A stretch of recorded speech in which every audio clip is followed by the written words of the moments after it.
terangsang gitu untuk masuk surga. Jadi motivasi gitu. Orang masuk surga bukan mau terangsang ada kok. ada Ya kenikmatan.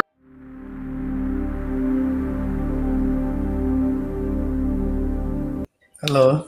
Oke, namamu siapa? Silakan buka kameranya. Nama Anda siapa? Yesus Abdullah, Mbak. Anda Islam? Muslim, Mbak. Oke, di KTP namamu siapa? Di KTP. Jangan berbohong. Kalau kamu pembohong berarti Tuhanmu mengajarkan kamu berbohong. Kita kan buat debat, Mbak. Silakan sebutkan namamu di KTP apa? Ini kan kita debat, bukan. Jangan orang saya baru introduction kok berdebat. Siapa? Bang, di dalam ranah diskusi pun lawan diskusinya itu dikenal, Bang.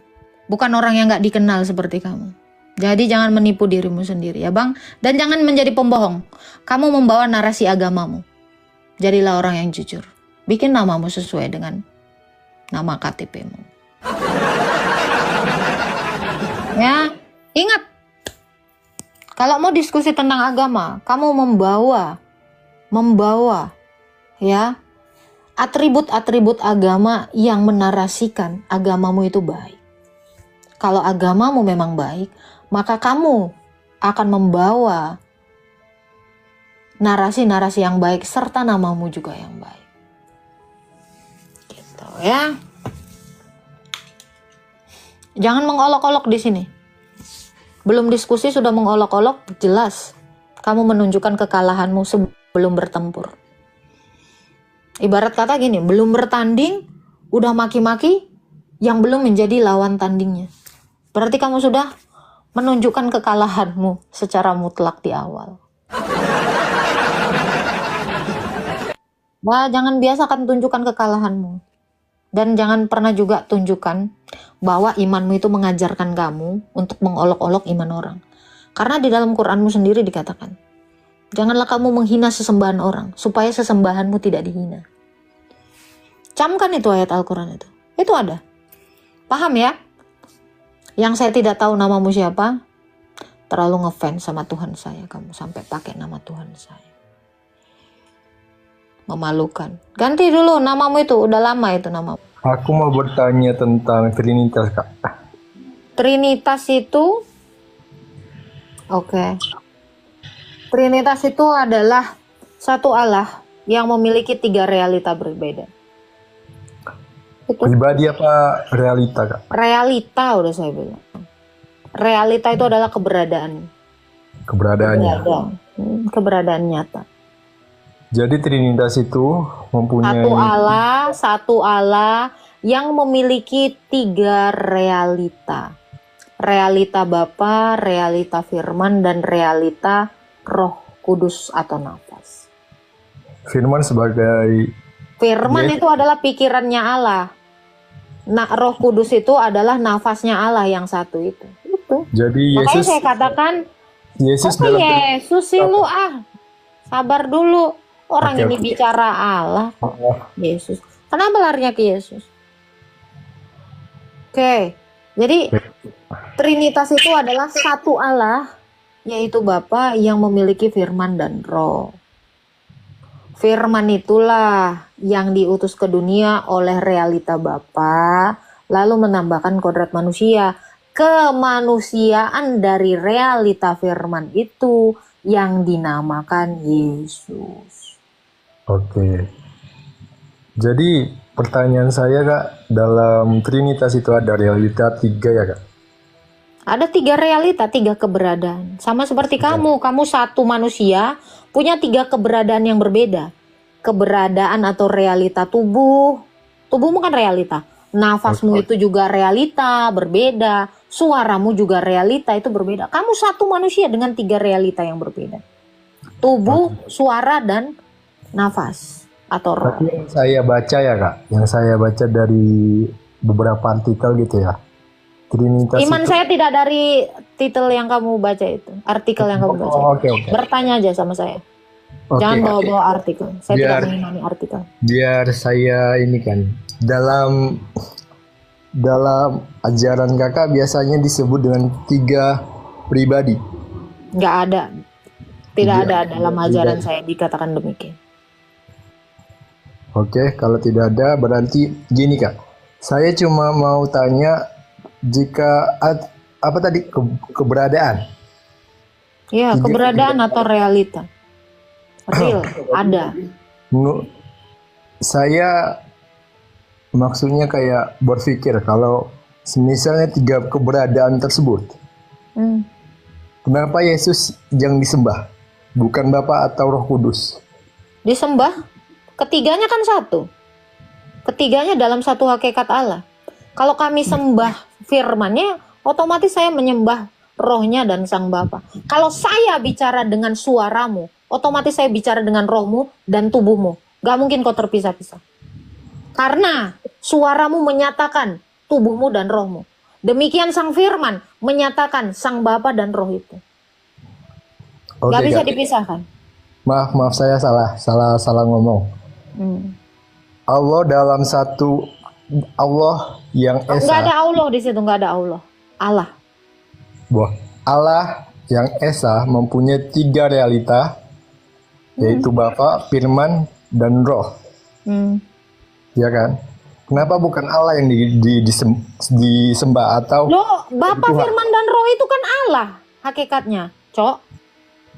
Gimana sih Loh. kamu razu, hakikatmu manusia. Kenapa saya nggak bicara sama manusia aja? Ya raju itu namanya. Hakikatnya manusia. Saya sembah Bapa, Firman, dan Roh, ya saya sembah Allah. Karena Bapa, Firman, dan Roh itu adalah satu Allah. Itu penjelasan saya di awal. Allah, gini aja nggak paham kau. Gimana itu? Gimana itu? Karena Allah itu adalah Bapa dengan firman dan rohnya. Ya kenapa nggak disembah Allah? Ya Bapa itu Allah, firmannya Bapa Allah, rohnya Bapa ya Allah. Ya satu Allah itu yang saya sembah. Allah saya itu bukan satu kayak gini, Bang. Saya kasih tahu. Allah saya ini bukan satu mati kayak gini. Allah saya itu punya firman, sehingga dia bisa berfirman. Allah saya itu punya roh, sehingga dia bisa menghidupkan dengan rohnya. Kalau dia tidak punya nafas, bagaimana dia membagi nafasnya? Allah kami itu hidup. Allah kami itu bukan Allah yang mati, yang satu toktil kayak gini. Bukan. Gitu. Kalau Allah saya sempat tidak memiliki firman, bagaimana dia menyatakan dirinya? Kalau kamu tidak memiliki pikiran, bagaimana kamu menyatakan dirimu adalah manusia? Tidak ubah dengan seekor babi. Babi nggak pernah memperkenalkan dirinya. Dia babi. Nggak pernah. Kenapa? Karena dia nggak punya pikiran. Dia cuman ngok ngok ngok ngok gitu. Itu hewan. Itu tumbuhan juga gitu. Nggak bisa dia memperkenalkan dirinya. Kenapa? Karena dia tidak punya pikiran. Nggak punya suara. Bukan nggak punya suara, nggak punya pikiran. Makanya dia tidak bisa menyatakan, "Hai, aku bebong." Gak pernah bisa. Kenapa? Dia bukan manusia. Dia tidak punya jiwa. Gitu loh. Demikian Allah. Allah itu punya firman. Makanya dia bisa menyatakan dirinya, "Akulah Allah." Nah, dia mengatakan seperti itu. Kalau sempat Allah itu tidak bisa menyatakan dirinya sendiri, maka dia gagal menjadi Allah yang mandiri, yang berdiri sendiri. Gitu. Oke. Jadi dalam keberadaan tiga hakikat, maksudnya Bapa, Ada 3 hakikat, 1 hakikat, hakikat Allah. Allah itu cuma 1. Kok 3 Oke, Kak. hakikat? Hakikat apa? Manusia, Oh, Allah, hewan. Kamu ngerti nggak ini bahasamu? Trinitas itu kan Trinitas itu 1 Allah, 1 hakikat yang memiliki 3 realita berbeda. Ya Allah, kamu Dalam ngerti nggak arti hakikat? Saya curiga kamu nggak ngerti arti aku hakikat. cek dulu hakikat itu apa. Aku tidak Hakikat tahu. itu adalah kebenaran dirinya sendiri. Allah itu hakikat, bukan nama. Saya hakikatnya manusia. Kebenaran saya adalah manusia. Diri saya adalah manusia. Tumbuhan itu hakikat. Hewan itu hakikat. Ya, jadi jangan kamu bilang 3 hakikat. Orang Allahnya 1 kok 3 hakikat. Hakikat apa? Hewan, tumbuhan, Allah. Enggak gitu. Hakikat itu hak, dari kata hak. Kebenarannya. Itu. Bentar ya. Silakan dicerna dulu. Iya. Itu. Jadi Allah itu hakikat, esensi. Allah itu memiliki firman, memiliki roh. Itulah yang disebut Trinitas. Satu Allah dengan 3 realita yang berbeda. Berat bahasanya, simple banget padahal saya gunakan ini.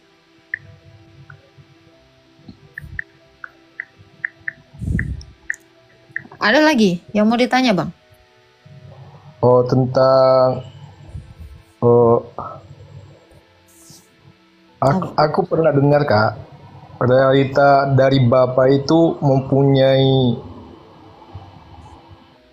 maksudnya kayak mempunyai keberadaan, bukan keberadaan sih Kak, tapi kayak dia punya pekerjaan untuk menciptakan langit dan bumi dan segala isinya. Saya pernah dengar gitulah Kak. Allah menciptakan itu, Allah Bukan mencipta. Bapak. Iya, Dalam- Allah itu yaitu Bapa.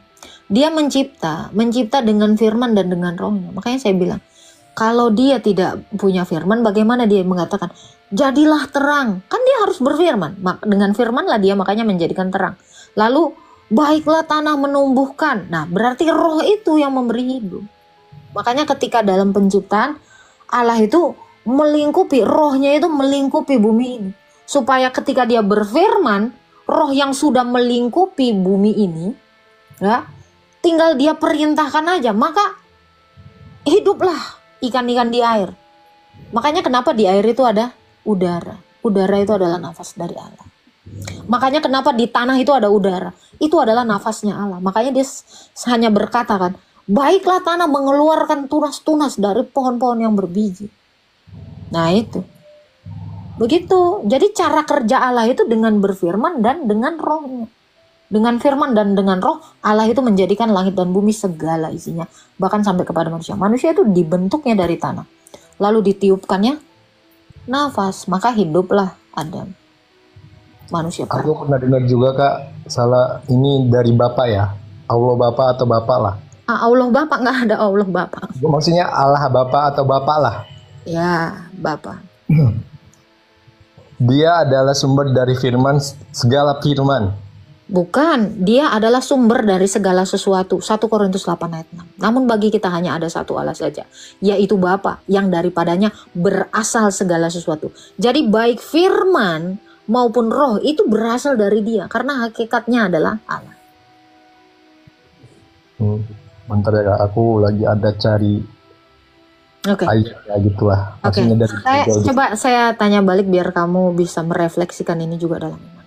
Bagaimana dengan Allahmu yang satu? Apakah Allahmu yang satu punya firman?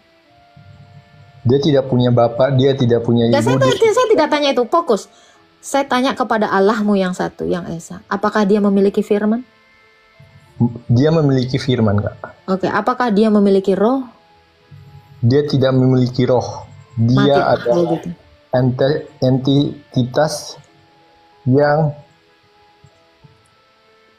aku tidak bisa bilang kayak mana ya Kak. Dia tidak berbentuk apa-apa gitu Kak. Saya tidak tanya bentuk. Saya cuma tanya apakah dia memiliki roh atau nafas. Tidak.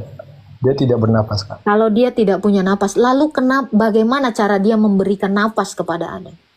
Bagaimana dia memberikan roh kepada Adam? Dengan cara seperti apa secara logiknya? Secara logik Kak. Mungkin nggak saya memberikan permen kepada kamu kalau saya tidak punya permen? Secara logik, kalau secara logik Tuhan Secara katakan, logiknya gitu. Mungkin tidak saya memberi sesuatu kepadamu, tapi saya nggak punya sesuatu itu. oh saya ngerti. Oke, jadi bagaimana Allahmu itu memberi nafas kepada Adam? Bagaimana Allahmu itu memberikan roh kepada Adam kalau dia tidak memiliki roh? Dia tidak punya roh, tapi dia memiliki hakikat untuk Punya dengan memiliki kan sama, Bang. Hah? Punya dengan memiliki. Dia tidak punya roh, dia nggak punya bentuk dan segala macamnya. Saya Tapi tidak tanya bentuk. Ya, I don't care about it. Ya, saya tidak tanya bentuknya. Saya tanya, apakah dia memiliki roh sehingga dia bisa memberikan roh? Kalau dia tidak memiliki roh, secara logik, bagaimana dia memberikan hidup kepada ciptaannya? I know, aku Oke. Gimana? Halo? Suaranya Itu hilang. dia tidak punya bentuk. Oh. Jelas Kak? Jelas Kak suara saya? I don't care about bentuk shape-nya seperti apa. Saya tidak mempertanyakan itu, bro. Saya tidak tanya itu. Oke, bicara tentang firman. Apakah dia memiliki firman? Mungkin kamu stuck di roh karena kamu tidak mengerti. Apakah dia memiliki firman? Memiliki firman Kak? Oke. Apakah firmannya itu berasal dari Allah itu? Ya berasal dari Allah itu ya lah Kak. Apakah firman itu hakikatnya Allah? Ya pasti lah Kak. Apakah firman Dia sama dengan Allah? Apa Kak? Apakah firman sama dengan Allah? Dia menurunkan Saya firman-Nya. tidak tanya itu. Apakah firman sama dengan Allah? Apakah firman sama dengan Allah? Bentar ya Kak. Aku maaf aku kurang ngerti dalam apa itu firman Kak. Duh. Tapi aku ngerti maksudnya firman itu adalah perkataan atau Oke. Apakah perkataan Allah sama dengan esensi dari Allah itu? sama. Sama. Oke, sekarang saya tanya. Berarti firman ini hakikatnya Allah ya? Iya, itu yang diturunkan dari Iya. perkataan. Oke, siap. Al-Quran itu, apakah firmannya Allah? Iya, Berarti Itu Al-Quran adalah Allah? itu bukan Allah sih Kak. Itu adalah perkataannya dia, Ya, bukan Allah. perkataan Allah, tadi kamu bilang hakikatnya Allah. Apakah Quran adalah Allah? Itu adalah perkataan atau ajaran yang Iya, diberikan. tadi kamu, kan tadi saya sudah tahu. Tadi kamu katakan kan, perkataan Allah itu hakikatnya Allah. Iya kan? Atau kamu mau rubah jawaban, silakan. Bentar ya Kak. Aku memang ngerti apa yang maksud Kakak, tapi aku ngeblank aja. Oke, saya tanya kamu ya, suara kamu sama nggak dengan badan kamu? Hah? Suara kamu sama nggak dengan badan kamu? Suaraku kalau lembut sama mungkin ya di sini. Tapi mungkin Suara Kalau kamu kakak sama nggak jangan- dengan badanmu? Saya tanya itu. tapi kalau Kakak tatap langsung atau bertatapan langsung sama aku. Saya nggak Kakak- tanya itu. Suaramu ini kan gelombang frekuensi yang saya tangkap dengan telinga saya. Hah? Apakah suaramu ini sama dengan tubuhmu? Apakah suaraku itu sama dengan tubuhku? Iya, esensimu kan tadi adalah manusia kan? Oke. Oke. Apakah suaramu sama dengan badanmu? Coba kamu tepuk dengan suaramu itu sama nggak? Sama. Keberadaannya. Allahu Akbar. Gimana ceritanya suaramu sama dengan badan? Apakah suaramu ada bentuknya kayak gini gitu?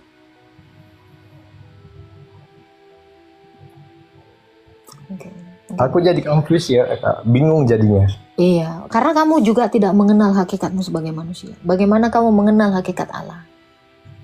Tapi itu tadi, ketika kamu berstatement, apakah perkataan Allah adalah Allah? Maka pertanyaan saya selanjutnya adalah, apakah Quran yang adalah firman Allah atau perkataan Allah itu adalah Allah? Apa Kak? Aku tadi lagi nyarinya nih, Kak. Saya ulang sekali lagi. Oke, jaringannya mungkin ya. Iya Kak, tadi kurang fokus aja. Oke, konsentrasi, dengarkan. Oke, apakah Allah memiliki firman? Itu pertanyaan saya yang pertama. Ada. Ya, apakah firman Allah sama dengan Allah? Tadi kamu jawab sama. Sekarang mungkin mau berubah tidak? Bentar Kak. Sama. Oke, sama. Quran itu adalah firman Allah, setuju? Setuju.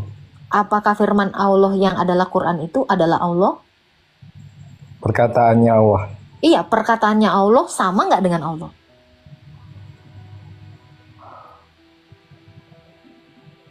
Coba yang pertama tadi jawaban kamu itu kamu kunci.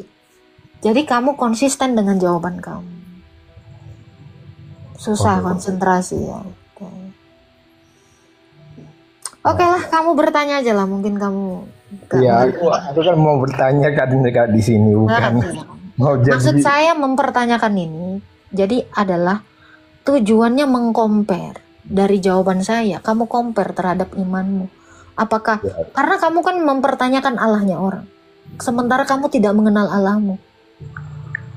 Wajar tidak seseorang mempertanyakan iman orang sementara dia tidak memahami imannya? wajar Kak, wajar. Tidak wajar. Kamu harusnya berkutat dulu dengan imanmu, baru kamu mempertanyakan iman orang, sehingga kamu boleh mengcompare itu menjadi suatu pembeda dan pembelajaran bagi kamu. Makanya banyak orang mengolok-olok iman orang lain sementara dia tidak mengenal iman. Andai dia sudah mengenal hakikat Allahnya, barulah dia boleh mempertanyakan hakikat Allahnya orang. Itu maksud saya. Oke Kak, paham. Oh, Jadi berarti bahkan kamu aja tidak mengerti hakikat manusia. aku konfusi dalam perjanjian lama Kak. Boleh saya tanyakan? Boleh, silakan. Dalam perjanjian lama itu ada Tuhan Yahweh. Tidak Ya. ada konteksnya seperti itu. Di perjanjian lama nggak ada. Tidak ada tulisan seperti itu. Tidak ada. Tidak ada.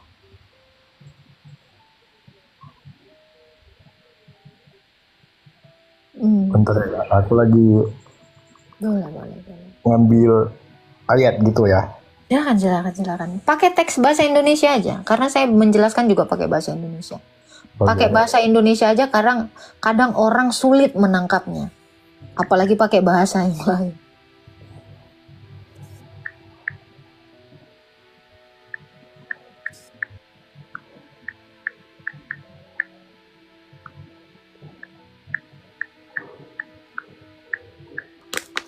Ada yang mau ditanya, Bang? Ini Kak, Allah bukanlah manusia sehingga dia berdusta. Yang mana? Dalil mana? bukan Yahweh Kak, tapi Allah. Allah.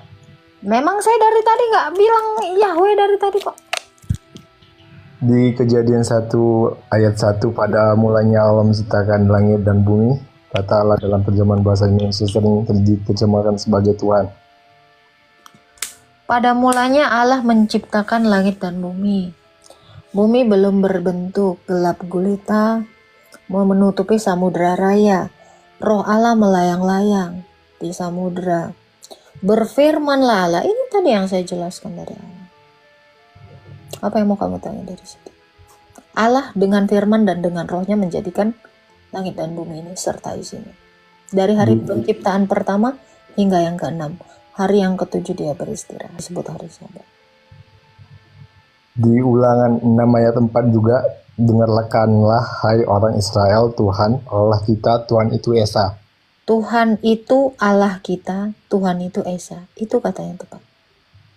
Iya kan Kak? Semua Israel Adonai Eloheinu Adonai Ehad.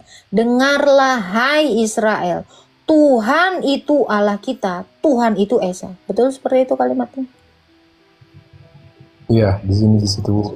Yang mau ditanya apa?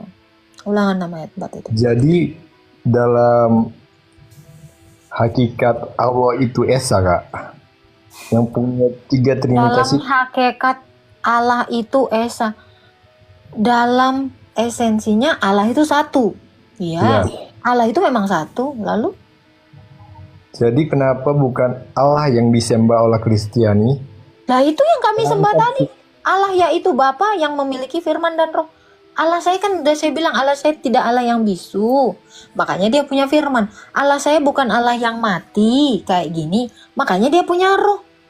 Allah Tritunggal itu yang kami sembah. Allah yang satu.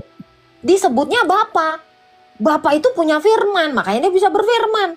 Bapa itu punya roh. Makanya dia bisa menghidupkan. Itu Allah kami yang satu. Allah kami yang satu itu. Dari tadi ini penjelasannya mutar. Penjelasannya gini kan, aku bingungnya kenapa bukan Bapak yang disembah tapi bukan roh. Dari yang tadi saya sudah jawab. Kalau saya bicara dengan suaramu, saya sudah berbicara dengan badanmu dan juga dengan rohmu, Cok. Coba sekarang saya tanya kamu. Kalau saya dengar. Karena Kamu dia bisa nggak? berbentuk manusia, makanya kakak sembah gitu ya. Kan? Dengar. Kalau kamu cuman tubuh toh, nggak ada roh dan nggak ada pikirannya, bisa nggak saya ngobrol sama kamu? Tidak. Allah saya, tidak mungkin saya sembah cuman Bapak tok. Pasti firman yang di dalamnya juga saya sembah. Karena itu udah di dalam. Rohnya juga saya sembah, Dek. Ya Allah. Dengar. Hakikat manusia aja memiliki 3 realita berbeda. Allah kami juga dia memiliki 3 realita berbeda. Itulah yang disebut Bapa. Bapa itulah Allah kami. Bapa itu nggak bisu, makanya dia punya firman. Bapa itu nggak mati, makanya dia punya roh. Jadi kalau kami menyembah sang firman yaitu Yesus, kami menyembah otomatis sang Bapa dan roh itu. Ya udah, oke. Makasih ya Bang. Ini saya berputar. Oke, Pak. Oke, Kak. Berarti harus saya ngerti. Udah, berarti kamu memang dari tadi nggak nangkap. Balik ke Ulangan 6 ayat 4. Balik ke Kejadian 1 ayat 1 sampai 3. Oon tetap oon. Susah memang ya. Bahasa sesimpel ini.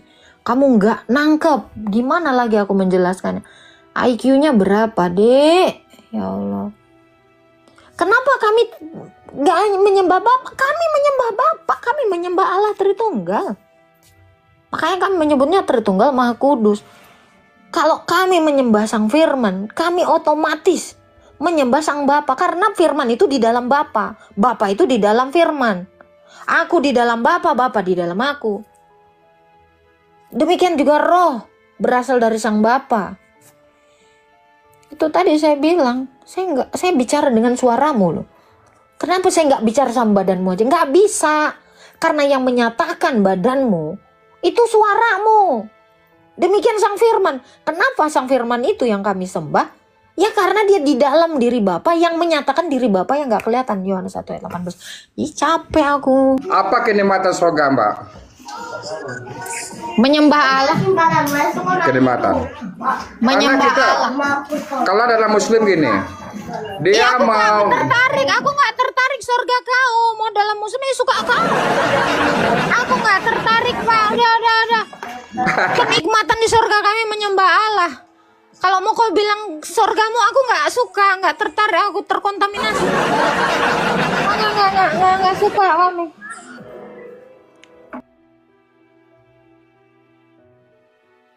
membuat Mbak terangsang gitu untuk masuk surga. Jadi motivasi gitu. Orang masuk Mbak. surga bukan mau terangsang. Ada Pak, ada ya kenikmatan Allah. ini, kenikmatan. Memang orang gila. Nih, geli kali kan? Bener kan? Ya, denger itu. Gue ya dari kemarin ya nengok si Aji, si Alun. Ini ada lagi. Serius ya, gue geli banget loh. Mana ada orang ke surga?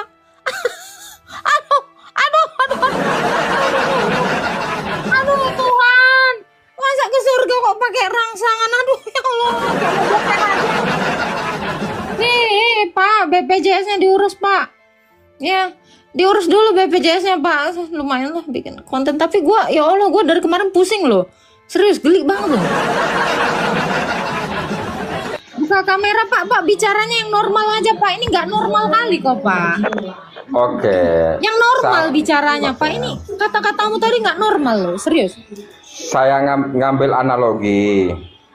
Gak usah Misalnya, nggak, tapi walaupun ngambil analogi Pak, bicaranya itu yang normal, yang bermoral, yang beradab gitu Pak. Ini kekotor kali bahasamu. iya. Ya coba. Itu masalah paham. Contoh Mbak, sambil analogi. Kalau Anda kerja selama Bentar Bapak, bentar. Bapak ini Islam? Aduh, pasti dong. Apa agama apa? Bapak agama apa? Islam dong. Oke, silakan. Apa ini nanya ada baik. Gini Mbak, contoh analogi. Kamu kalau kerja di setahun nanti saya kasih bonus. Jadi jalan kita ke pantai, ke luar kota, kemana. Itu bikin kita semangat kerja. Ya kan? Kalau Mbak di surga itu apa kenikmatan yang Mbak apakan, apa kenikmatan dijanjikan bikin Mbak semangat untuk ibadah, untuk taat, karena Allah menjadikan surga, apa kenikmatannya itu masuk dulu Mbak. Sorga nih saya kasih tahu definisi sorga ya. Sorga itu menyatunya manusia dengan Allah. Jadi apa yang membuat saya sangat-sangat ingin sekali masuk sorga, yaitu kedamaian, hidup damai tanpa dosa. Itulah motivasi saya, adalah hidup damai, sukacita, tanpa ada kematian, tanpa ada kesakitan, tanpa ada iri, dengki, dosa. Nah, itu yang memotivasi saya. Oke, sekarang Mbak tidak damai kah? Mana ada damai? Tiba-tiba saya di-banned. Nengok muka kau aja aku nggak damai pasti. Ya, lebih ke jijik Pak. Kalau damai itu nggak ada kata jijik ya. Ya. Saya nggak damai, memang nengok muka Bapak aja saya nggak damai Pak. Banyak-banyak istighfar Mbak. Istighfar, kalau pengen damai istighfar, astagfirullah, astagfirullah, astagfirullah. Biar hati kita tenang. Ada lagi mau ditanya Pak? Oh, berarti cuma Mbak mencari kenikmatan, janji surga cuma damai aja gitu ya. Hidup kekal itu tidak terbayar oleh apapun. Ya Memangnya Bapak kenikmatannya. bisa hidup kekal? Kenikmatannya. Iya, bisa hidup kekal dalam kedamaian. Menurut Bapak itu bisa Bapak dapatkan nggak di dunia? Di neraka kekal juga Mbak. Kedamaian yang saya bilang, hidup kekal, kedamaian, sukacita, bisa Bapak dapatkan nggak? Nggak nyambung kan otaknya itu. Damai saja gitu. Ya, saya tanya maksudnya damai saja Damai, gitu. sukacita, hidup kekal. Sukacita contohnya dalam hal apa? Sukacita itu artinya kita tidak ada lagi rasa iri, tidak ada lagi kesakitan, tidak ada batuk pilek, nggak ada lagi divaksin-vaksin, nggak ada duka cita. Itulah sukacita Pak. Tapi kalau kau bilang di neraka itu kekal, kematiannya kekal Pak. Tapi nggak hidup. Di neraka itu tidak ada kehidupan. Oke. Berarti di surga ada lagi keirian gitu ya. Ya Mbak. Nggak ada lagi. Orang cabul pun nggak ada Pak di surga. Apakah sekarang Mbak masih ada rasa iri gitu? Orang cabul itu nggak ada Pak di surga. Serius? Ya. Iya, saya nanya. Orang-orang mesum itu nggak ada di surga Pak. Saya nanya. Apakah sekarang masih ada rasa iri dalam diri Mbak? Saya jijik nengok seseorang ada rasa jijik. Saya iri ketika ada orang hidupnya kudus. Saya iri Pak, terus terang, karena saya masih jatuh ke dalam dosa. Saya iri dengan orang yang bisa mengampuni. Saya iri dengan orang yang bisa bersahaja, tidak ingin yang aneh-aneh. Saya terus terang, saya iri dengan orang-orang kudus. Emangnya besok Bapak tingkat surga Mbak? Kenapa? Bapak tingkat surganya, Bapak. Surga itu keadaan, surga itu bukan tempat. Di dalam iman kami, surga itu adalah keadaan di mana manusia itu terhubung dengan Allah selama-lamanya. Berarti satu aja gitu.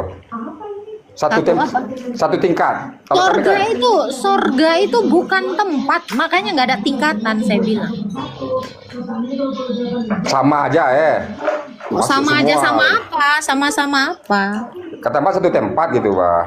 Saya nggak bilang tempat, ya Allah Bapak, telinganya aduh. Surga bukan tempat, tapi Jadi? surga adalah keadaan di mana manusia itu menyatu dengan Allah.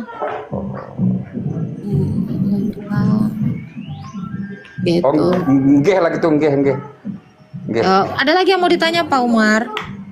Ya, satu pertanyaan aja bingung saya apa dengan jawaban Mbak. Lagi banyak Ya udah nggak apa-apa. Bapak nerima jawaban aja bingung, apalagi kalau saya tanya Pak.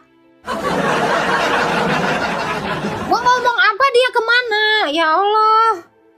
Ya Allah, kuatkan hamba ya Allah dengan orang-orang yang kayak gini ya Allah. Aku dari kemarin tuh mual sampai nyut-nyutan iniku ya. Nengok orang-orang yang nggak jauh-jauh dari C4 Bull gitu. Apa coba? Serius ya, pening kepalaku. Halo dia. Selamat malam. Ya, selamat malam. Baik. Bapak Tuhan Islam itu atau apa? Kristen? Oke. Temanya ini Tuhan itu apa? Oke. Coba menurut host gimana itu Tuhan itu apa? Bapak Islam atau Kristen? Aku Islam. Oke, silakan dibuka kameranya Pak. Open cam. Baik. Baik ya, silakan. Tuhan, menurut host itu Tuhan itu apa? Seperti apa?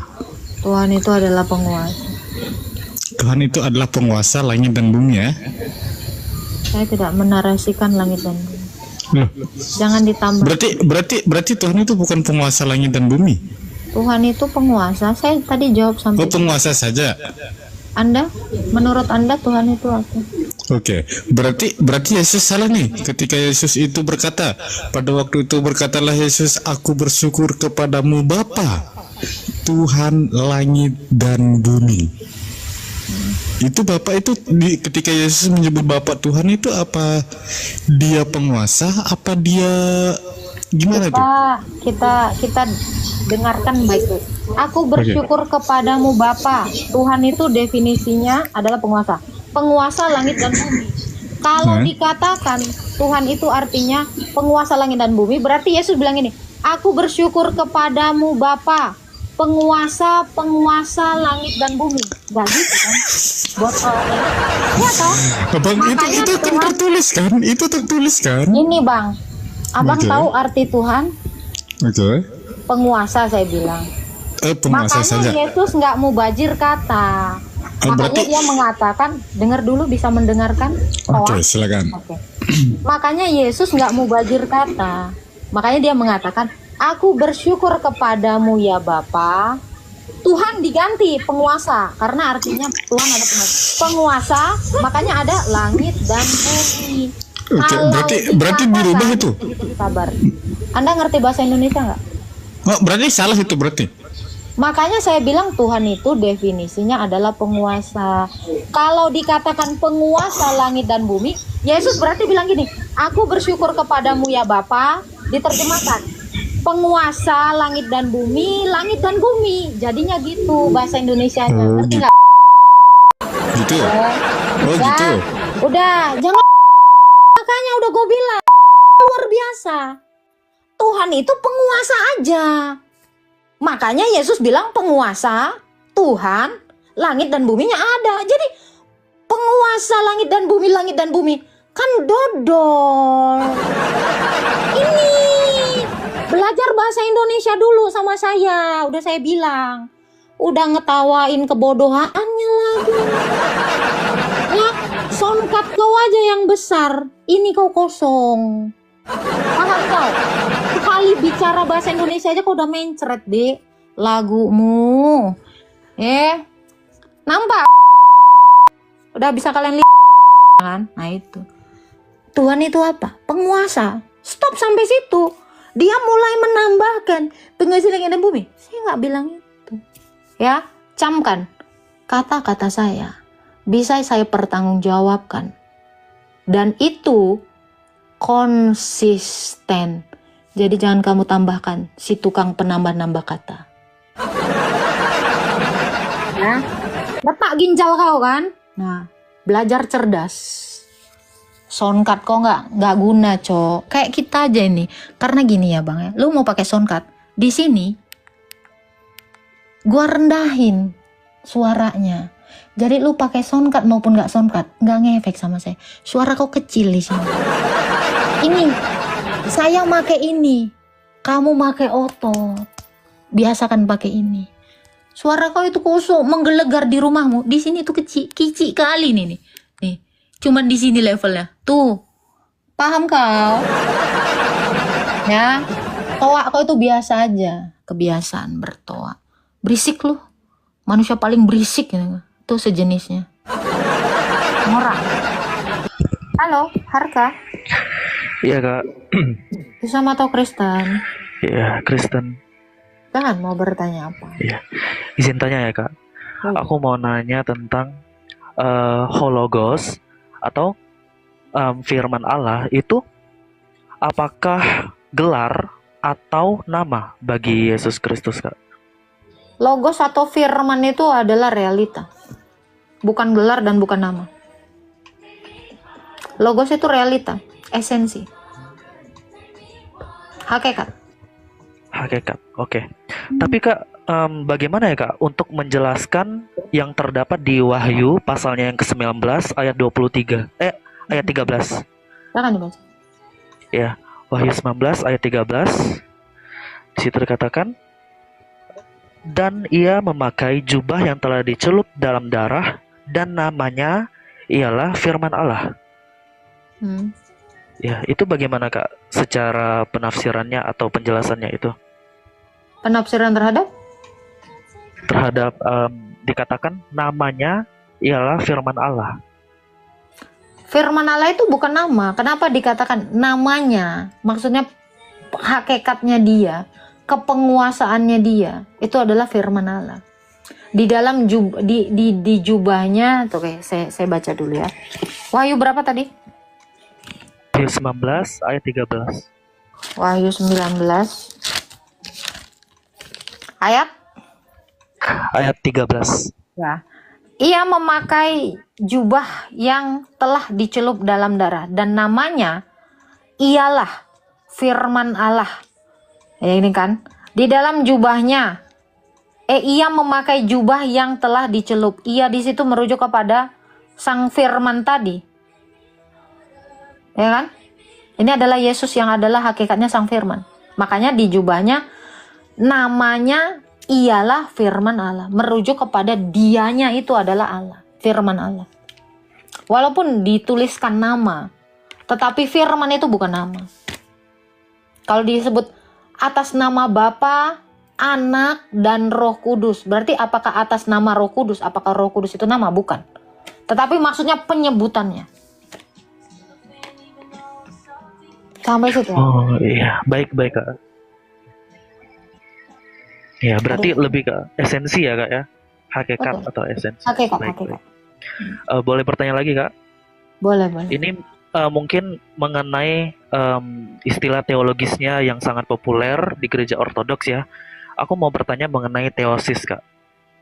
Ya, Silakan. jadi apakah semua orang Kristen dipanggil untuk mengalami teosis atau hanya orang-orang tertentu seperti para kudus? Apakah ini hanya pengalaman elit rohani Kak? 2 Petrus 1 ayat 4 coba dibaca. Bisa kamu baca 2 Petrus 2 Petrus 1 ayat 4. adalah 2 Petrus 1 ayatnya yang keempat. Dengan jalan itu, ia telah menganugerahkan kepada kita janji-janji yang berharga dan yang sangat besar, supaya olehnya kamu boleh mengambil bagian dalam kodrat ilahi dan luput dari hawa nafsu duniawi yang membinasakan dunia. Makna dari teosis itu adalah mengikut ambil bagian dalam kodrat ilahi. Siapa saja yang ikut ambil bagian dalam kodrat ilahi? Coba baca sekali lagi. Dengan jalan itu, ia telah menganugerahkan kepada kita janji-janji yang berharga. Oke, kita di situ yang dimaksud adalah semua orang yang ngikut Kristus, orang Kristen. Jadi tidak hanya orang kudus saja. Kita semua berteosis, kita semua mencapai rupa Allah. Itulah makna teosis dari situ. Menjadi serupa dengan Allah. Ulang sekali lagi ayatnya. Dan dengan jalan itu, ia telah menganugerahkan kepada kita ia di janji-janji yang situ siapa? berharga. Ia di situ siapa? Kristus. Ya, Yesus menganugerahkan kepada kita, lanjut, Janji-janji yang berharga dan yang sangat besar, supaya olehnya kamu boleh mengambil bagian dalam kodrat ilahi dan luput dari hawa nafsu duniawi yang membinasakan dunia. Ya, semua orang Kristen kan diluputkan dari hawa nafsu duniawi dan kebinasaan. Jadi itu berlaku untuk semua orang Kristen. Kita semua berteosis. Ketika kita nanti menjadi serupa dengan Allah, itulah teosis. Teosis artinya kan serupa seperti Allah. Ya, berarti itu tujuan akhir dari kita semuanya, Kak. Tujuan awal Tujuan diciptakan, coba Kejadian 1 ayat 26. Itu tujuan awal, bukan tujuan akhir bahkan, dari awal. Tapi iya sih. Tapi setelah itu kan manusia jatuh kan. Baca Kejadian 1 ayat 26. Berfirmanlah Allah, baiklah kita menjadikan manusia menurut gambar dan rupa kita. Yes. Iya. Stop. Di situ manusia sejak semula diciptakan menurut gambar dan rupa. Siapakah rupa Allah? Kolose 1 ayat 15 sampai 16. Kolose 1 ayat 15 sampai 16. 15. Mana nih Kolose 1 ayat 15? Oke. Ia adalah gambar Allah yang tidak kelihatan, yang Oke. sulung Oke. lebih utama. Dia adalah gambar Allah. Jadi sejak semula kita diciptakan menurut gambarnya. Dan siapakah rupa Allah? Filipi 2 ayat 6. Filipi 2 ayatnya. Filipi 2 ayatnya yang keberapa, Kak? 6. Ayatnya yang ke-6. Yang walaupun dalam rupa Allah. Yang walaupun dalam rupa Allah, jadi gambar dan rupa Allah itu adalah Kristus. Kita semua berteosis, kita semua akan menjadi sama seperti Kristus. Filipi 3 ayat 21. Filipi 3 ayat 21. Dari ayat 22 deh. Dari ayat 20 20. sampai 21. Oke. Karena kewargaan kita adalah di dalam sorga, dan dari situ juga kita menantikan Tuhan Yesus Kristus sebagai juru selamat yang akan mengubahkan tubuh kita yang hina ini, akan mengubahkan tubuh kita yang hina ini menjadi serupa dengan tubuhnya yang mulia. Itu. Jadi mencapai rupa Allah. Jadi memang tujuan awal kita itu adalah berteosis. Sudah? Iya, berteosis. Berarti Kak, ini pertanyaan terakhir ya. Berarti apakah Kristus itu menjadi model teosis atau justru pengecualian, Kak? Karena ia adalah Allah yang sejati. Yesus itu adalah yang sulung, perintis kita yang masuk ke dalam kerajaan Allah. Ini juga ada ayatnya. Tunggu ya, saya lupa ayat di mana. Berarti Dia sebagai model juga ya, Kak? Model teosis kita. Dia yang sulung, role model ya.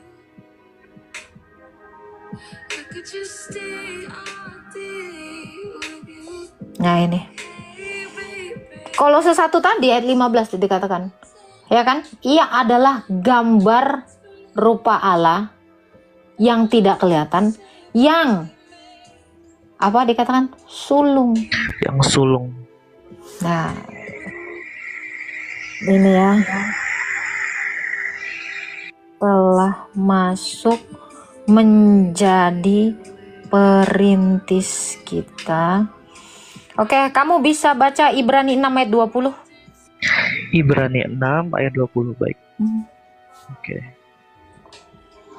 Di mana Yesus telah masuk sebagai perintis bagi kita ketika ia menurut peraturan Melkisedek menjadi imam besar sampai selama-lamanya. Dia menjadi perintis kita yang duluan masuk di sorga. Jadi Yesus itu adalah perintis kita.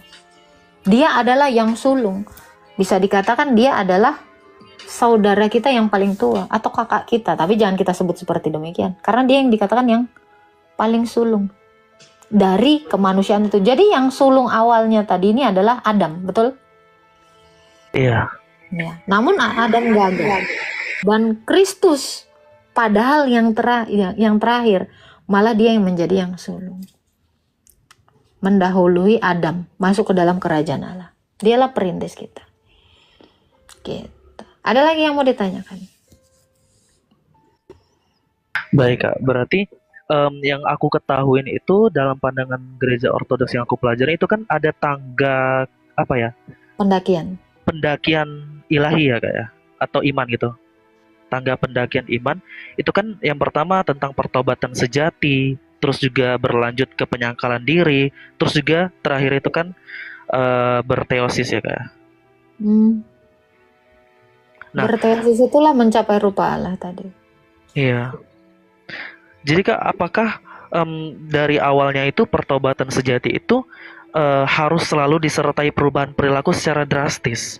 Atau jika seseorang percaya kepada Kristus namun tidak langsung berubah secara nyata, apakah pertobatannya sah? Bagaimana mungkin namanya diperbaharui langsung drastis? Kita semua yang dibaptis, kita yang semua disatukan dalam Kristus, itu seperti tangga yang kamu bilang. Mungkin nggak orang naik tangga sekali satu tangga tahap langsung ke surga? Tidak mungkin. Nah itu. Makanya setiap orang yang percaya kepada Kristus ya, dia harus melampaui tangga-tangga pendakian tadi. Berarti adakah orang yang ketika menerima Kristus langsung berubah 180 derajat? Gak ada. Semua orang mengalami jatuh bangun. Makanya perlu yang namanya pertobatan yang dalam. Perlu yang namanya menyalibkan daging. Atau matikanlah kedaginganmu. Kan gitu disuruh Yesus. Salibkanlah kedaginganmu. Apakah waktu Yesus disalib, apakah langsung tiba-tiba empat-empatnya tersalib? Kaki, tangannya. Satu-satu kan? Iya, satu-satu. Kita pun menyalibkan kedagingan kita tuh satu persatu. Seperti itu. Jadi ada step by stepnya. Sama seperti Kristus. Ketika dia mengambil rupa manusia, apakah dia langsung besar begitu dilahirkan 1 hari sama Maria? Dia melewati step-step itu, betul nggak? Dia dikandung dulu, dilahirkan kecil, remaja, dewasa, dan mencapai tujuan Allah itu, menghapus dosa itu, sampai kepada tahap itu. Ibrani 1 ayat 3. Gitu ya? Ya. Tapi yang menurut ini ya, maksud aku tuh yang benar-benar teladan dalam pertobatan sejati itu menurut aku Rasul Paulus sih, Kak.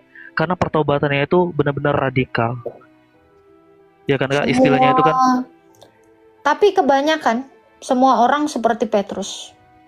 Iya, betul. Percaya, kadang menyangkal, jatuh ke dalam dosa. Tidak ada, bahkan sangat minim sekali yang seperti Rasul Paulus. Dia benar-benar berusaha keras. Itulah yang disebut pertobatan yang sangat dalam. Makanya kenapa Rasul Paulus itu selalu mengatakan, aku yang paling berdosa di antara semua orang. Dan aku yang paling banyak bekerja keras. Karena penyesalan dia akan perlakuannya terhadap gereja dulu. Menganiaya gereja itu sangat luar biasa. Kamu bisa baca di dalam Kisah Para Rasul 9 kan, bagaimana dia membantai Stefanus itu, bahkan mati di tangannya. Yang martir pertama dari murid Kristus. Ya, betul. Ya itu. Tapi sebenarnya murid-murid Yesus itu, gambaran semua tokoh di dalam ini, itu menggambarkan kita semua. Ada yang seperti Rasul Paulus, tapi jarang. Ada yang seperti Rasul Petrus, kebanyakan. Bahkan ada yang seperti Yudas, sudah kamu lihat sendiri kan? Nah, ada yang seperti Thomas, dia sangat kritis. Ya kan? Ada yang seperti Yohanes, sangat mencintai Tuhan sampai dia melakukan segala sesuatu itu atas kasihnya kepada Yesus. Jadi semua tokoh di dalam ini itu menggambarkan kita semua, nggak usah jauh-jauh. Bahkan ada yang seperti Fir'aun, ada yang seperti Daud, tuh semua ada, nggak ada yang nggak ada. Ini makanya dikatakan segala tulisan yang diilhami oleh Allah berguna menyatakan kesalahan, mendidik, dan memperbaiki kelakuan. Semua ada di sini. Bahkan ada yang serakah seperti Saul.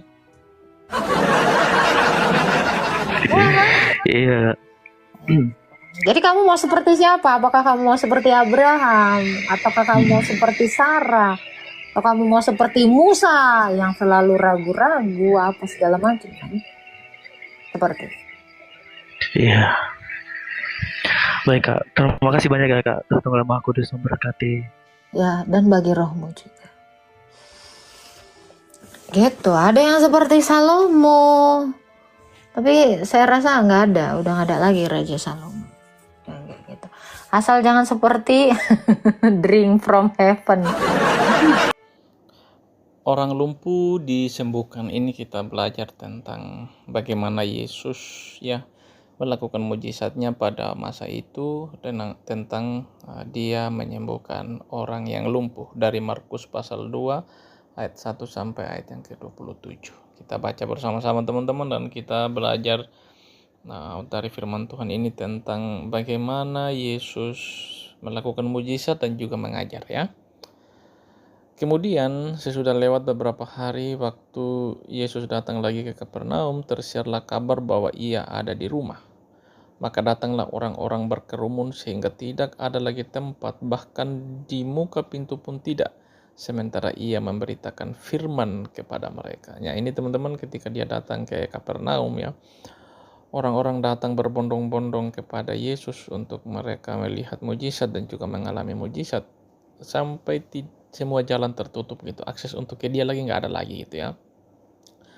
Ada orang-orang yang datang membawa kepadanya seorang lumpuh digotong oleh 4 orang ya. Tetapi mereka tidak dapat membawanya kepadanya karena orang banyak itu. Lalu mereka membuka atap yang di atasnya. Sesudah terbuka, mereka menurunkan tilam tempat orang lumpuh itu terbaring.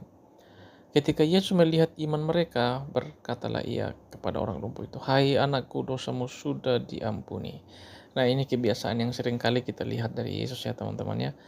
Bayangkan yang terjadi di sini adalah orang banyak itu datang membawa orang lumpuh ya, atau 4 orang itu membawa orang lumpuh ya. Mereka tidak dapat membawa kepadanya karena orang banyak itu. Jadi karena orang banyak itu mereka tidak langsung direct gitu loh untuk bertemu Yesus, tetapi mereka naik ke atap rumah gitu ya. Naik ke atap rumah, membuka atap itu, baru menurunkannya lewat atas. Nah, tujuan mereka datang itu kepada Yesus karena mereka mau orang yang lumpuh ini bisa disembuhkan gitu. Tetapi ayat 5 itu yang dilakukan oleh Yesus berbeda, yaitu, "Hai anakku, dosamu diampuni." Nah ya, kenapa Yesus tidak langsung menyembuhkan, tetapi dia mengatakan pengampunan dosa kepada orang itu? Nah, ini sesuatu yang dalam tanda kutip aneh, tetapi juga luar biasa gitu ya. Anehnya kenapa? Bagi mereka yang tidak percaya Yesus itu Tuhan, merasa aneh. Kenapa dia melakukan ini gitu? Dia bukan Tuhan, dia namanya hanya manusia biasa kok. Dia mengatakan pengampunan dosa kepada orang yang lumpuh. Tetapi menunjukkan bahwa dia adalah Tuhan yang sejati. Dan bagi Tuhan, pengampunan dosa itu jauh lebih nomor 1, jauh lebih utama dibandingkan kesembuhan sekedar fisik. Ya. Makanya tujuannya datang ke dalam dunia untuk menghapus dosa lewat pengorbanannya ditunjukkan lewat aktivitas Yesus sehari-hari, bahwa pengampunan dosa itu lebih utama dibandingkan dengan hanya disembuhkan secara fisik.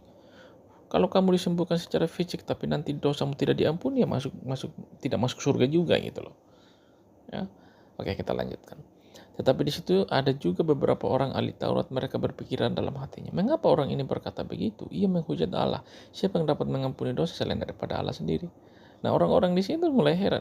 Mereka juga berpikir yang sama daripada pemuka agama yang lainnya, bahwa yang mampu menghapus dosa hanya Tuhan. Tapi mereka tidak menyadari bahwa di depan mereka adalah Allah yang mengambil rupa menjadi seorang manusia. Ya. Kalau mereka mempelajari kitab Taurat lebih teliti lagi, mereka sudah menyadari bahwa di depan mereka itu Allah sejati. Tapi Yesus segera mengetahui dalam hatinya bahwa mereka berpikir demikian. Lalu ia berkata kepada mereka, "Mengapa kamu berpikir begitu dalam hatimu?" Nah, dia juga tahu isi hati mereka gitu ya. "Manakah lebih mudah mengatakan kepada orang lumpuh ini, dosamu diampuni, atau mengatakan, bangunlah, angkatlah tilammu dan berjalanlah? Tapi supaya kamu tahu bahwa di dunia ini anak manusia berkuasa mengampuni dosa. Berkatalah ia kepada orang lumpuh itu, kepadamu kukatakan, bangunlah, angkatlah tempat tidurmu dan pulanglah ke rumahmu." Dan orang itu pun bangun segera mengangkat tilamnya. Dan orang itu pun bangun segera mengangkat tempat tidurnya dan pergi keluar di hadapan orang-orang itu, sehingga mereka semua takjub lalu memuliakan Allah. Katanya, yang begini belum pernah kita lihat. Ya teman-teman sekalian ya, 2 hal spektakuler yang dilakukan oleh Yesus ya. Memang manusia itu pada dasarnya suka melihat sesuatu yang supernatural di depan matanya gitu kan, tetapi mempercayai sesuatu yang belum terlihat secara kasat mata itu susah, seperti pengampunan dosa. Orang ahli Taurat ini mereka nggak percaya bahwa itu Tuhan, dan juga mereka tidak percaya bahwa dia bisa mengampuni dosa gitu ya, karena mereka tertutup mata rohani mereka bahwa Yesus itu Tuhan gitu ya. Padahal mereka sudah mempelajari kitab Taurat ya. Ekspektasi mereka secara duniawi menutup mata mereka bahwa Yesus itu Tuhan gitu. Ekspektasi mereka apa? Ekspektasi mereka tentang Mesias adalah seorang yang besar, raja yang agung, yang mampu membebaskan mereka dari penindasan Romawi pada saat itu. Karena ekspektasi itu mereka menutup mata mereka bahwa yang di depan mata mereka adalah Tuhan gitu ya. Dan mereka juga tidak menyadari bahwa Yesus adalah Dia yang membebaskan mereka, bukan secara fisik. Ini kan secara tipologi juga tentang apa yang terjadi di Israel pada masa itu, bahwa mereka terjajah secara rohani, mereka lumpuh secara rohani gitu ya. Mereka lumpuh secara fisik, mereka tidak bisa membebaskan diri mereka, mereka tidak mampu berjuang dengan diri mereka sendiri untuk merdeka gitu ya. Tetapi kemerdekaan yang semu yang mereka dapatkan tidak mampu membawa mereka ke surga gitu. Dan seperti itu juga seharusnya untuk masuk dalam kemerdekaan sejati dalam Kristus. Mereka tidak bisa berjuang melalui diri mereka sendiri, tetapi melalui pengorbanan Yesus atau melalui pengampunan. Nah, pengampunan inilah yang dibawa oleh Yesus, kemerdekaan inilah yang dibawa oleh Yesus untuk mereka sebenarnya, ya, untuk mereka, bukan kemerdekaan secara fisik, bukan kemerdekaan secara yang mereka pikirkan, yang mereka harapkan, tetapi kemerdekaan rohani, ya. Ini contoh yang seharusnya ini perumpamaan yang nyata atau yang hidup dalam keseharian seharusnya ya, yang mereka, kalau mereka pandai menafsirkan, mereka diselamatkan ya. Sesudah itu Yesus pergi lagi ke pantai danau dan seluruh orang banyak datang kepadanya lalu ia mengajar mereka. Kemudian ketika ia berjalan lewat situ, ia melihat Lewi anak Alfeus duduk di rumah cukai lalu berkata kepadanya, ikutlah aku. Maka berdirilah Lewi lalu mengikuti dia. Kemudian ketika Yesus makan di rumah orang itu, banyak pemungut cukai dan orang-orang berdosa makan bersama dengan dia dan murid-muridnya, sebab banyak orang yang mengikuti dia. Pada waktu ahli-ahli Taurat dari golongan Farisi melihat bahwa ia makan dengan pemungut cukai dan orang berdosa itu, berkatalah mereka kepada murid-muridnya, mengapa ia makan bersama-sama dengan pemungut cukai dan orang-orang berdosa? Yesus mendengarnya dan berkata kepada mereka, bukan orang sehat yang memerlukan tabib, tetapi orang sakit. Aku datang bukan untuk memanggil orang benar, melainkan orang berdosa. Ya, ini jelas juga ya teman-temannya, bahwa Yesus datang ini benar-benar bukan untuk membebaskan manusia dari pembebasan secara nasional atau dari penindasan kolonialismenya orang-orang Romawi, tetapi dari penindasan dosa ya. Jadi orang-orang yang mengalami secara sosial itu terpinggirkan dan juga mereka berdosa, Yesus datang untuk memberikan kemerdekaan sejati kepada mereka ya. Dan ini jawaban Yesus di ayat 17 ini luar biasa, bahwa dia datang bukan untuk mereka yang sehat, tetapi untuk mereka yang sakit. Nah, kalau kita bisa menafsirkan kembali bahwa mereka yang mengaku diri mereka sehat, ternyata mereka lebih parah sakitnya dibandingkan orang yang secara fisik sehat gitu, sakit gitu ya. Mereka juga sakit sebenarnya, tapi mereka tidak menyadari bahwa mereka membutuhkan tabib ya. Ya, kita pun harus mengintrospeksi diri kita seperti orang Farisi atau seperti orang-orang lumpuh atau orang-orang pemungut cukai gitu ya. Apakah kita merasa bahwa diri kita ini sudah sehat banget, atau kita masih memerlukan tabib? Ya, kita juga harus mengintrospeksi diri, jangan sampai kita sombong secara rohani dan kita merasa bahwa kita yang paling benar dibandingkan mereka yang lainnya gitu ya. Jangan sampai kita merasa bahwa kita yang paling suci dibandingkan mereka yang lainnya. Kadang-kadang juga kalau kita pergi memberitakan kabar baik kepada orang yang belum percaya, kita bilang, aku sudah diselamatkan, aku sudah pasti selamat gitu. Kadang-kadang kita mesti hati-hati mengungkapkan kata-kata itu. Kalau hanya seperti itu saja kata-kata yang kita ungkapkan, ya kita terlihat sangat sombong sekali gitu ya. Tapi kalau kita berkata bahwa aku diselamatkan bukan karena diriku, tapi karena kasih karunia, kita meletakkan seluruh kuasa, seluruh otoritas kepada Dia yang memberikan kita keselamatan, yang memberikan kita pengampunan dosa dan memberikan kita kesempatan untuk masuk ke kerajaannya gitu ya. Tapi kalau kita hanya berkata aku sudah selamatkan, sudah pasti selamat, orang yang mendengar itu terganggu juga gitu loh ya. Jadi kita harus pandai teman-teman mengatakan kebenaran, karena nanti bisa terlihat kita sombong ya, dan ya seperti itu ya. Oke teman-teman, firman Tuhan ini biarlah menjadi berkat bagi kita dan mendorong kita untuk semakin taat dan setia kepada Tuhan. Jangan lupa untuk terus dukung perkembangan channel ini lewat subscribe, like, komen, dan share. Tuhan berkati kita semuanya. Shalom.